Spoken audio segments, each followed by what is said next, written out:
Okay, good morning and welcome to Yeshiva YouTube, just Daf It. Today we're learning Kesubos stuff, Nun Hey, number 55.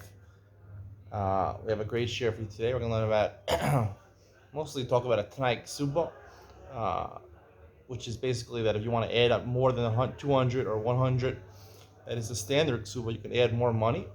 If you're a rich guy, you're marrying a girl, you want to show off your wealth, right? If Elon Musk would convert to Judaism and get married, he could write like $1 billion to his wife if he wants to, because he's got money. Tesla stock just split, so he's gonna get more money than Tesla. $1 billion is nothing for his pocket change.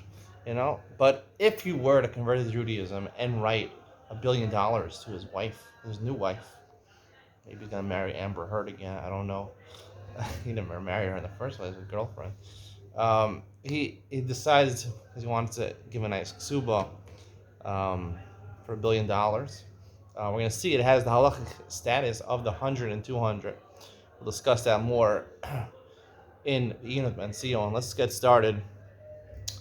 Ratza Lahosif, towards the bottom of Nundalat Amud Beis, 2 dots, 5 lines from the bottom. Ratza Lichtov La Lokasan. It doesn't say if he wants to write for her in the ksuba. Ela Ratza Lahosif says to add. Right? The simple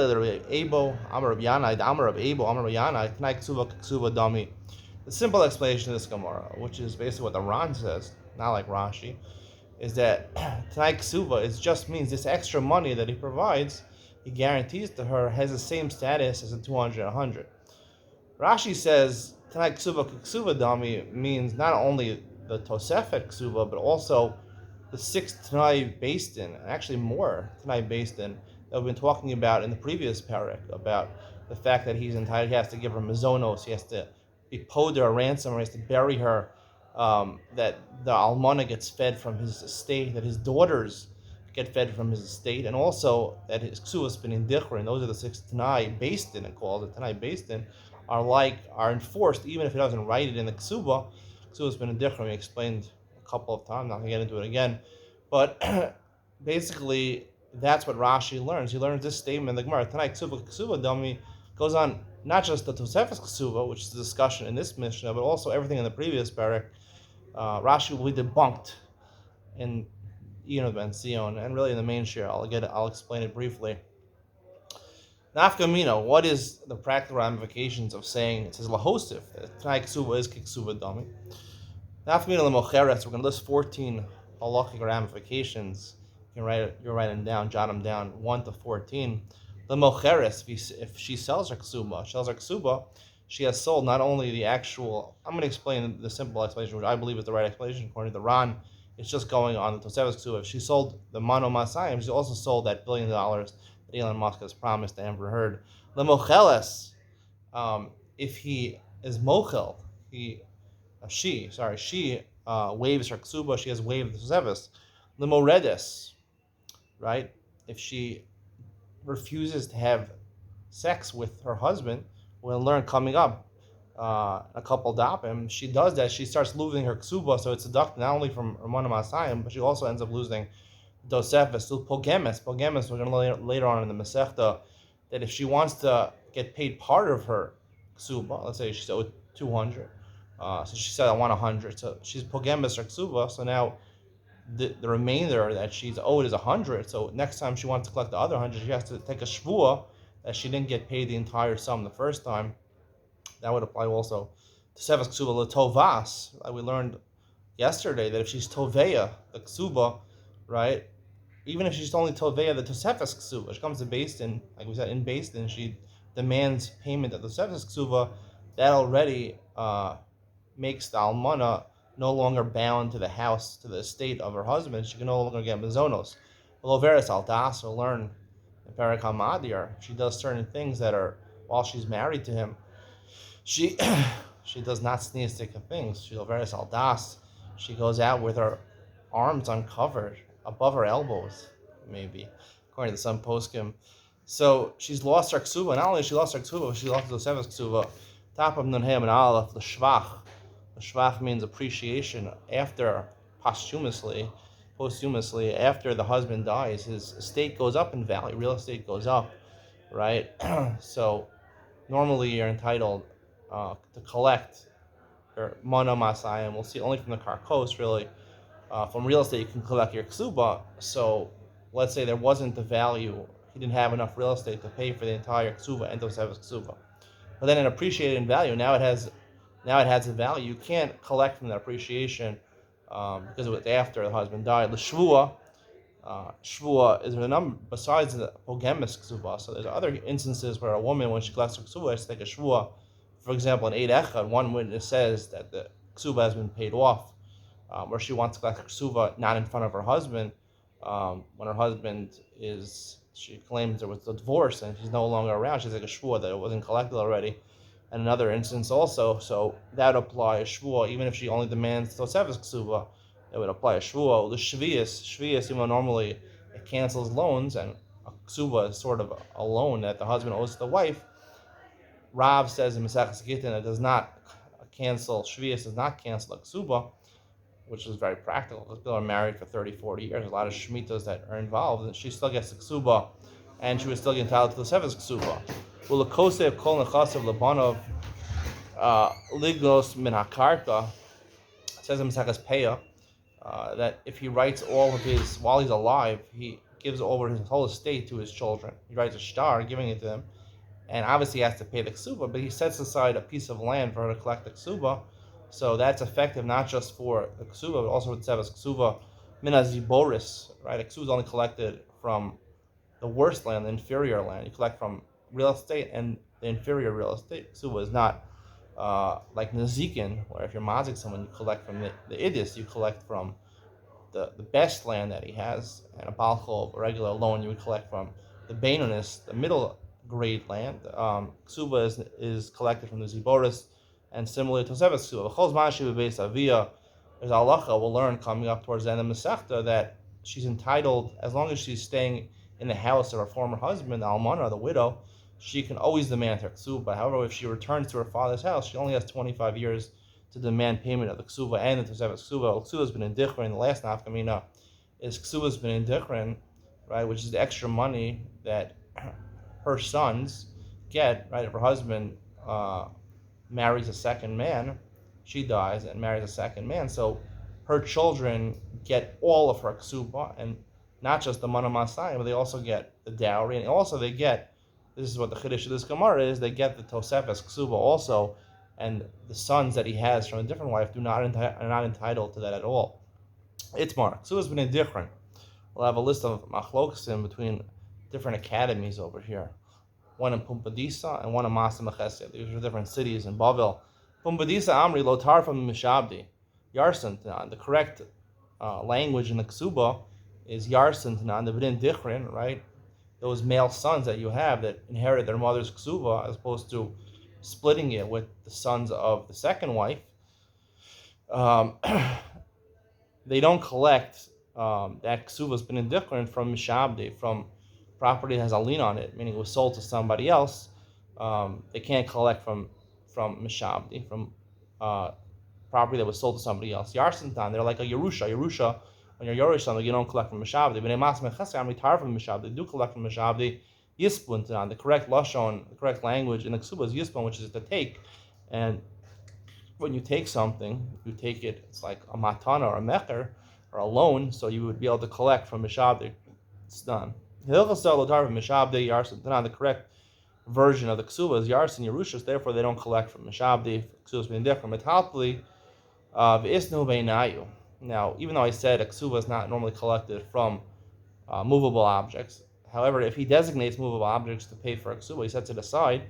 So if they're around, this package, this bundle that he set aside for her, below shvua, she can collect it without a shvua. If they got lost, this bundle, they can collect other movable objects in place of this without a shvua. But they say you have to take a shvua.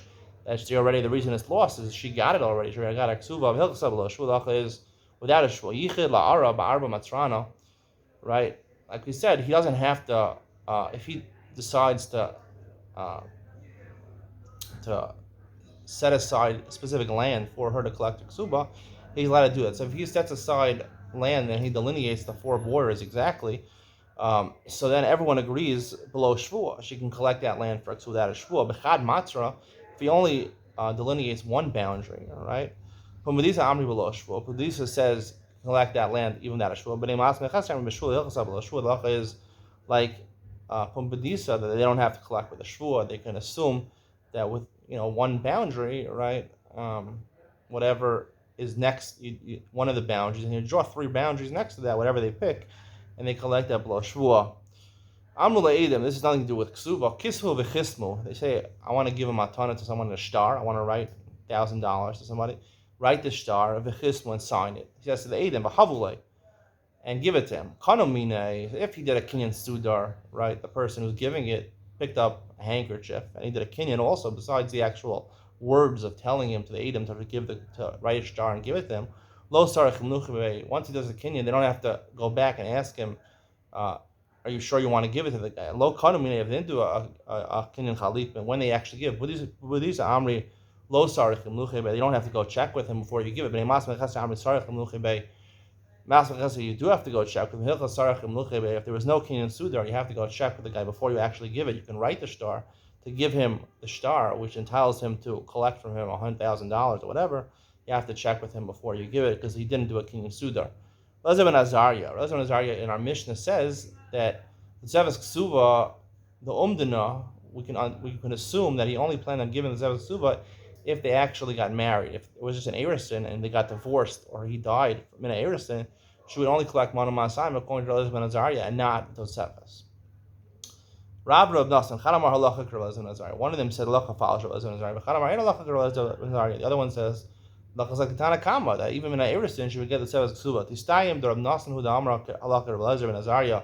Let's try to figure out that Rav Nassan was the one who says Halacha Rav Azariah. The Shamin later Rav Nassan, the Azal Basar Umdana.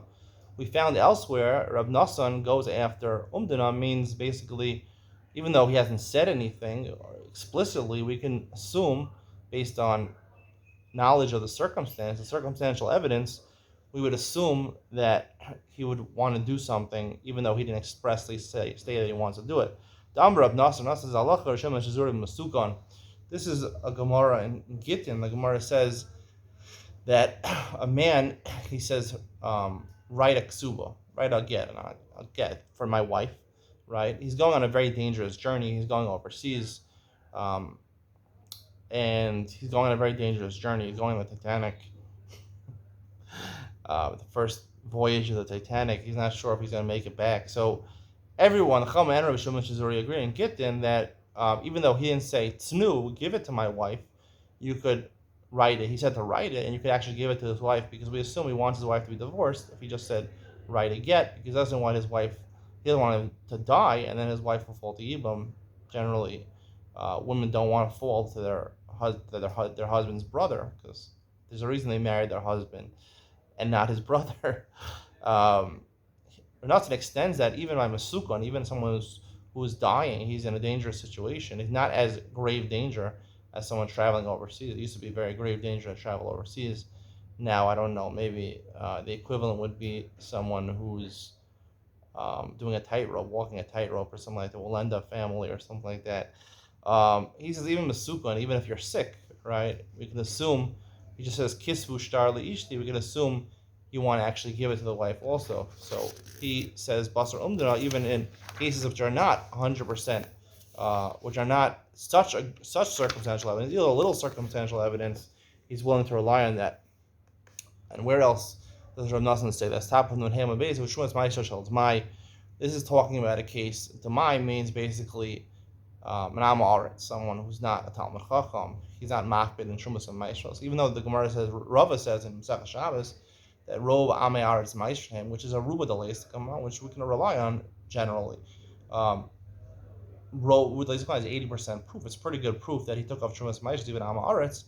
However, the Rabbanan goes there and the Rabbanan that we treat it as Demai, and you have to take off. If it came from an Amei Aretz's field, you have to take off, and you're a person who cares about Shumas Maishros, you have to take off Shumas Maishros Michomer. Truma Gdol you don't have to take off. They take off that, but other things you have to take off. Shumas Meiser is basically you give Meiser, you take off 1/10, you give to the Levi, and out of that 1/10, the Levi has to give 1/10 of that to the Kohen. So you took off 1/10. Now you don't have to give it to the Levi because it's a suffix, and most mechaber al Rav. You don't have to give it to the Levi. However, you have to take off Trumas Meiser and treat it as Truma, which you can no longer eat. Meiser region you could eat because it's chulin. Trumas Meiser you can't eat. Now the Trumas Meiser you took off and it fell back into the mixture, which is now chulin, even for a chaver, even for a scrupulous person in halacha, he can't eat it now because it's all mixed up with Trumas Meiser. So can you go ahead and rely and ask the Ama Aretz, did you take off Shumas and Meiser? You got it on Ama Aretz. Could you rely on that? So Rab Nassan says that halacha is if you have this circumstance, which is a shas hadchak, because you took off all the Shumas and Meiser and now it fell back in, so you're in a difficult situation. You can assume that the guy is telling you the truth. You can rely on the Ama Aretz because circumstantial evidence, and besides the fact him admitting that he took off Shumas and Meiser, besides the fact that even if we didn't ask him, Rov Amei Aretz Meiser. In general, Amei Arasim do take off Shumas and Meiser, but combined with the Umdana, which is Raglam B'Davar, which I explained is an additional 20% proof, so they have 100% proof that one where it goes there in that case. The Rabbanan don't agree that you can rely on Amaretz's words. Rav lo asal basar Umdana. The Gemara says Rav Nassan's the one who goes after Umdana. The Rav, who argues that Rav Nassan, he doesn't go after Umdana. He doesn't go after circumstantial evidence. V'ha Itmar. We have a Gemara in Bava Basra, Masa Shchiv Mirash, Kesubos Kinyan. Let's say you have a Masa Shchiv Mirash, a person who's on his deathbed, right? On his deathbed, he's dying. There's specific halachos. He wants to, before he dies, give his property to certain people, and he gives them atana. He wants to write, I'm giving, my mansion. I'm giving my mansion. I'm giving my golf course to somebody else, right? Kesubos Kinyan. Besides, he wrote the words in the star, Matna Shchiv Mirash, on my deathbed, right, which is significant, we'll see in a second. And he also wrote, I want to do a kinyan, a regular kinyan sudar, which is a kinyan, pick up a handkerchief, which makes a shtar effective. You wrote both things in the shtar, so you don't know if you want to do it because of Ma'ana Shchimera, which works even without a kinyan, and a regular kinyan in which a healthy person would do it. Be'erav Mishmei de Rav Amri, in the Academy of Rav, they said the name of Rav, Arkavei Atrei Richshi, meaning basically, he set it upon two set of wheels, like a car. If you only have wheels on one side, it'll fall down. But he has two set of wheels. It's a car. It's a mobile car. Now it's an electric car. It'll do whatever you want. Shmuel Amar Lo Yadana Ma'edim Be. Shmuel says we're Mesupach. We don't know what to do with it. We have to go l'chumra. We can't use this star.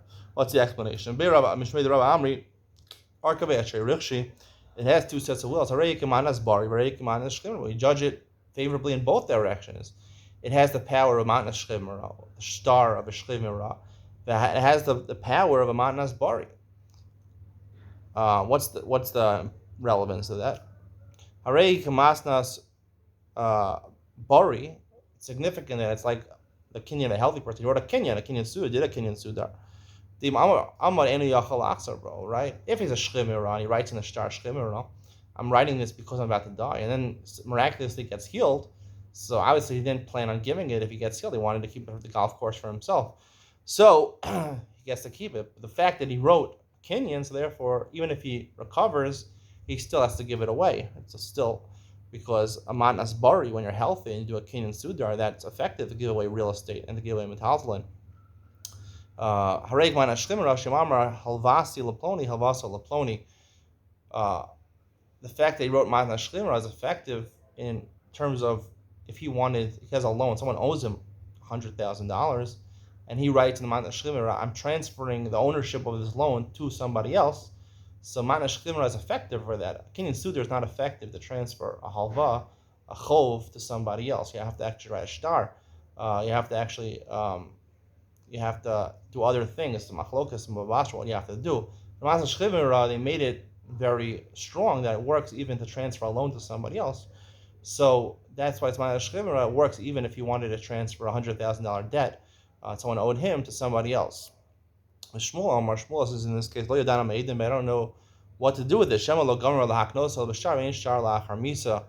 He says the fact that he wrote both things, wrote Shchimera and he wrote a Kinyan, so therefore maybe what he meant was, I'm writing Shchimera, so Matna Shchimera only takes effect once he dies, right? If he recovers, it doesn't take effect. Once he dies, that's when it takes effect. But he meant to say, when I die, I want to be makin. Now with the Matna Shchimera, with the Kinyan Sudar, and there's no Kinyan Lachar Misa, so you can't be Magarish, a woman Lachar Misa, you can't also make a Kinyan Lachar Misa. So therefore, it's suffix, we can't assume Rav says we could assume circumstantial evidence. The reason he wrote two things which are seemingly contradictory, like Shmuel points out, is to give it the power of both matanos, both types of transactions. We can assume that's what he meant. So Rav says you go bust under circumstantial evidence. The reason he wrote that is not to ruin it, like Shmuel said, is actually to give it dual benefit that you can collect. It has the power of manashchiva and a masas bari, a healthy person. Shmuel is the one who says we don't go Asr Undana. So they're stuck. So let's just finish the segment over here. Really, Rav and Rav Nosson both agree you go after circumstantial evidence. We don't know who is the one who said Allah because they both generally hold you go after circumstantial evidence. The one who says Allah Shapir makes sense. The reason he says the Allah is not here like Elazar ben Azariah. Yes, he always goes after circumstantial evidence, but he holds like the Tanakama. Tanakama also holds with circumstantial evidence, but he holds that generally people when they write a Tosefes Ksuva, they do it based on Ikruve Daita. I mean, they have a familiar, great relationship, Ikruve Daita, because they love each other so much, and the love is present even during the engagement, maybe even more so. The romance is there during the engagement, so the Ikruve Daita, they have a fondness between each other. That fondness exists definitely during the engagement, maybe some people even after the engagement, but Ikruve Daita, so for sure, Tzevas Ksuba, he guaranteed her even upon the Eriston, even if they didn't actually get married. That'd be the explanation of Machlokes, Tanakam, Elizabeth, and Azariah. Hope you enjoyed today's shir. See you tomorrow. Hopefully, I'll have a special guest on the shir. If you don't know who it is, the word starts with a D, ends with a D, and has a vowel in the middle. Figure it out yourself. No, it's not Deddy. And also ends with an I, Deddy. Anyway, see you in Iyad Ben Sion. We're going to talk more about this thing, the Tanai Ksuva Dami, which the Gemara asserts. The Tanai Ksuva, the stipulations of a Ksuva, have the dinim of a Ksuva. We saw 14 halachic ramifications of that. How far does that extend? See you in Iyad Ben Sion. We'll discuss Machlokas in Rashi and the Ran. See you there. Bye.